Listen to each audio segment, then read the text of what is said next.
what are some of the scenarios of this is a great place for StashAway to help you? So you can use it for just savings, and then you can use it for your investments. So how I would use it for my savings is I pick a portfolio that's very low risk. Whatever excess cash I have, I use it to build my safety net.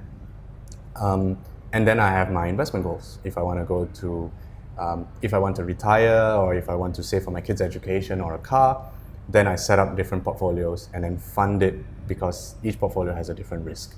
So it's really about what you want to save and what you want to invest for. Okay, so I guess for most people, StashAway can be used almost for any purpose, from savings to investing. Actually investing for the goals that they have. Yeah, right? Exactly.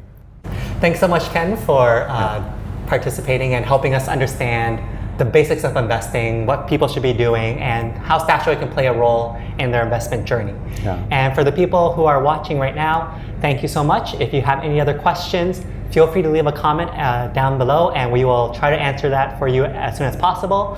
Otherwise, check out the other videos that we have with Ken here. We have a bunch of other questions that we have recorded and hopefully will help you in some way, shape, or form.